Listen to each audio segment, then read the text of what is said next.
Chapter 19 of The King's Daughter. This recording is in the public domain. The King's Daughter by Pansy. Chapter 19. The Wedding and the Wine. They would not walk in his ways, neither were they obedient unto his law. Esquire Burton's house was aglow with light. It was decidedly the most pretentious house in Lewiston, and Esquire Burton's family, with the exception of Judge Eliot's, took the lead in the village. On this particular evening of which I write, the house was more brilliant than usual, and quite a brilliant company was assembled. A wedding is pretty certain to call out all the elegance of which a family can boast, and this was the occasion of the wedding of the daughter of the house, Miss Laura Burton, and the bridegroom was Mr. Chester Eliot. Among the guests was Dell Bronson, rather, it must be confessed, to her own surprise. Dell had never been received with marked favor by the young people of Lewiston, partly because with the consistency of this present age, while it was perfectly right and proper to drink wine and brandy, it was not just the thing to associate on familiar terms with the daughter of a common rum-seller, and partly because the young people of Lewiston did not care to introduce into their society so formidable a rival as the rum-seller's daughter bade fair to be. So Dell examined the cards of invitation with somewhat astonished eyes, and speculated as to why she was invited. The first query was answered, when, on passing the Burton mansion later in the day, the front door suddenly opened, and there rushed out an eager young lady, followed by a no less eager young gentleman, who stood looking on with watchful eyes, while the young lady almost devoured Dell with kisses. The Winthrops of Boston, guests of the Burtons of Lewiston! She could imagine Miss Laura Burton opening her brown eyes in mild surprise over Helen Winthrop's delight at the thought of meeting Dell Bronson again.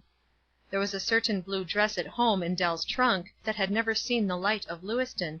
It had rushes of soft full lace around the neck and sleeves. It was exceedingly becoming to Dell, and she was very fond of wearing it. Besides, a wedding was such a pleasant place to go to, and they were so few in Lewiston. So, as I said, Dell Bronson was one of the guests. It was quite a Bostonian affair on a small scale. There were 4 bridesmaids, of whom Miss Emmeline Elliott was chief, and her attendant was Mr. Leonard Winthrop of Boston. Dell laughed a little over the lady's evident satisfaction at this arrangement, yet felt that it was hardly to be wondered at. Mr. Winthrop was certainly a man to be proud of, if one chose to manifest pride of that sort. That most interesting feature of bridal parties, the ceremony, was just concluded. The bride, a small pink and white creature, lost some of her pinkness during the said ceremony, and was becoming pale and interesting. Everybody had kissed and congratulated her, and told everybody else how lovely she looked, and how handsome the bridegroom was, and how solemn and impressive the ceremony had been, and then the tide set toward the supper table. Thither went Dell and Mr. Nelson with the rest. The supper table was brilliant and in excellent taste, and the guests in excellent spirits. Conversation in brilliant detached bits flashed up and down the table, till a question of the bride produced a sudden lull. "Will you pledge my health and happiness, Mr. Tresevant?" And her jeweled hand rested daintily on the wine-glass, while she waited for his answer. Others waited too. Dell, sitting within a few feet of them, felt her color come and go, and could almost hear the throbs of her own heart as she listened for his reply. Very pale and very grave was Mr. Tresevant, but his answer was prompt and courteous. "It is a most unusual thing for me to make the slightest use of the beverage in question, but at a wedding, and invited by the bride herself, one can hardly refuse." He touched his glass to hers and raised it up to his lips. Not a single drop did he drink, Dell saw that. She saw everything connected with this scene. But what mattered it that not a single drop touched his lips, when, so far as his influence was concerned, he might have drained the glass? Mr. Nelson was invited next, and quietly declined. Miss Emmeline Elliott arched her eyebrows to their highest, as she asked pointedly, "Is it possible, Mr. Nelson, that your pledge will not allow you to wish a bride health and happiness?" "By no means, Miss Elliott. Let me assure Mrs. Chester Elliott that I wish her all the happiness this world has to bestow." "Ah, but you don't do it in the legitimate way. I should accept no such wishes as that, Sister Laura. Seriously, Mr. Nelson, do you believe it is wicked to take such a tiny little swallow of wine as custom demands, here at this private table among friends? If one were in a tavern now, or some such low place where common people congregate, it would be so different. Won't Miss Bronson allow you to do even such a little thing for society?" The insinuations in both these sentences were coarse and low, unworthy of Miss Elliot's beautiful lips, but Mr. Nelson answered her with imperturbable good humor. "Miss Emmeline, I am engaged to deliver a temperance lecture in the schoolhouse at Pike's Hollow to-morrow evening. Won't you please come out there and hear me? I don't feel like producing my arguments here before their time. Meantime, society must excuse me for my awful breach of conduct, and allow me to continue the social bore that I have been for so many years." The roses in Dell's cheek had been very bright during this conversation, but instead of looking annoyed there was a mischievous light in her eyes, and they only danced the more brightly when Miss Emmeline, nettled into an utter breach of courtesy, answered sharply: "Well, you certainly have my sympathy, Mr. Nelson. I pity a man who, in this enlightened age, feels himself tied down to some little boy notion as absurd as it is childish, about breaking a pledge." At this particular moment the waiter paused beside Mr. Leonard Winthrop's glass, and prepared to fill it. Quick as thought, the gentleman's hand was placed over the glass, and his clear, high-bred voice sounded distinctly down the table: "Not any for me, if you please. I belong to that daily increasing number of young men who have tied themselves down to the little boy notion of total abstinence. How goes the work here, Mr. Nelson? Is it encouraging?" Dell did not hear Mr. Nelson's answer. She was engaged in watching the scarlet flush that had mounted to Miss Elliot's very temples. Such an egregious blunder as that diplomatic young lady had contrived to make! Who could have imagined for a moment that Leonard Winthrop, belonging to the Winthrops of Boston, was a champion of that absurd and babyish fanaticism, total abstinence? Meantime there was one of the company who evidently had no such scruples.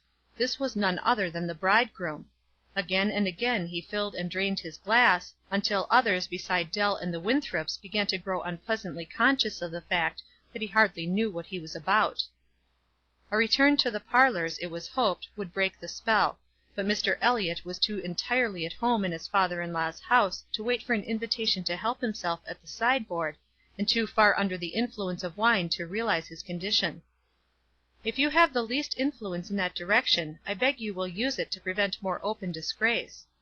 Thus said Mr. Nelson, as he stood for a moment near his pastor, and he inclined his head as he spoke toward Mr. Elliot, who, with flushed face and loud voice, was talking eager nonsense. The pale face of Mr. Tresevant flushed slightly, and he answered haughtily: "I must beg to be excused. I do not boast of sufficient familiarity with any gentleman to preach him a temperance lecture at the same time that I am accepting his hospitality." Mr. Nelson turned abruptly away, and sought Dell, who at that moment was standing somewhat apart. "I am utterly out of patience with that man," he said testily, and she answered quickly: "What man, Mr. Elliot?" "No, Mr. Tresevant. Of the two he acts the most like a simpleton. No one expects much wisdom from poor Elliot, especially when he is tempted on every side, as he is to-night.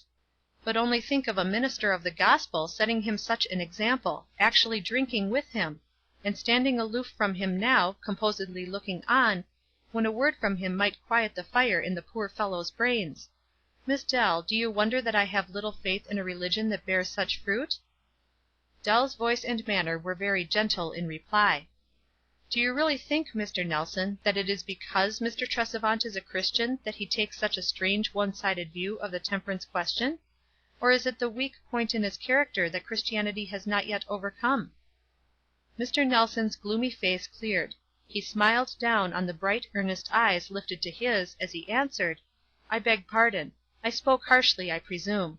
I have some faith left in religion, after all. There are other exponents of it than the one of whom we have just been speaking. Shall I tell you of what you remind me just now? A verse in our lesson for next Sabbath: 'Charity thinketh no evil.'" Their conversation was interrupted. The loud-voiced bridegroom came toward them, his tones at once loud and thick. "Are you admiring my wife?" he asked, glancing at a fair-faced, smiling picture that hung near them. "That doesn't begin with one up in the library. She is the very cream of sweetness in that one. Ever see it, Nelson? No? Then come up and see it now. It was that I fell in love with. But you needn't follow my example, you know. Too late for that. Come on, friends," and raising his voice almost to a shout, "everybody who wants to see the lady I fell in love with, in her prime, follow me." "Let us go," Mr. Nelson said, in rapid undertone, to Dell. "The library is further from the dining room than the parlors are." Others joined them until quite a group gathered in the library, among whom were the Winthrops, Mr. Tresevant, and Miss Emmeline. The face which they came to study was fair and sweet enough to have been an angel's. Dell looked at it earnestly and tenderly. There was a troubled expression in the depth of the brown eyes that she had never seen in the original, a suggestion that the young girl had, at some time, felt a suspicion that there might be sorrow in this world somewhere, though it had never come to her. A tender pity for the gentle child wife crept into her heart as she looked from the pictured face to the restless eyes of the husband. How near the very edge of the whirlpool of sorrow seemed this bride to her! Would not God in his mercy interpose to help her?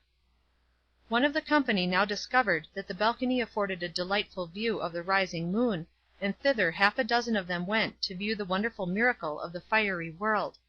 Dell lingered beside the picture, strangely moved and saddened by the hidden tears in those soft brown eyes. From the window came the sound of merry voices outside, loudest above them Mr. Elliott's. "Winthrop, what on earth possessed you to grow so broad and so tall both at once? A fellow can't see through you, nor around you, nor over your head. Hold on, though, I have an idea. I'll occupy a loftier position than you once in my life, see if I don't. Clear the way, friends, I am going up to get a nearer view of the sky." And as he spoke he vaulted to the delicate iron lattice work that surrounded the balcony. It was a wild, brainless idea. No sane man would have attempted to poise himself in mid-air on an iron thread after this fashion, and yet a sane man, having in some unaccountable manner found himself there, would have caught at the iron pillar, clung to the lattice below, and saved himself in some way. But this man's brains were confused with liquor. He realized neither his folly nor his danger. It was all done in an instant of time, the unexpected spring, the dizzy pitch forward, and then the shrieks and wild rushing down the stairs of those who had witnessed the fall. Dell went swiftly and silently down to the bride. A confusion of cries prevailed below. "What is it all?" the fair pink and white creature said, turning to her, and then there was plainly to be seen that look of vague trouble in the brown depths of her eyes.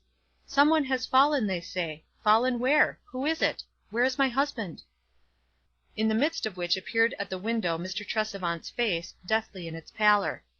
"Dell," he said, in a low, clear tone, and Dell turned toward him, "take her away, his wife, get her into the other room, quick, we want to bring him through the hall." Dell turned back. "Come with me," she said, speaking with gentle authority, "I will tell you about it." And the fair young creature, easily led, allowed herself to be drawn into the little room opening from the back parlor, and nestled into a chair.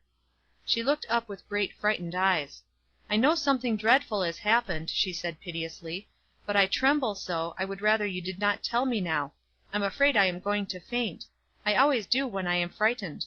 Won't you just please to call my husband? Tell him I want him, and he will come. Oh, I am fainting." And Dell, with a deep sigh of relief, saw that blessed unconsciousness steal over her face. She took the tiny creature in her arms and laid her on the couch. There was a physician among the guests, and for him she sought. He was not occupied, as she had supposed he would be, but came at once. "We will just let her be," he said, in answer to Dell's query as to what she should get and do. "It is the most merciful thing that could come to her. She will revive soon enough." "Is there a physician with him?" questioned Dell. "Yes, 2 of them by this time, and no need for either." "Why?" said Dell, in awed and frightened voice. "He is beyond their help. He struck his temple on the corner step, and when we got out to him was quite dead.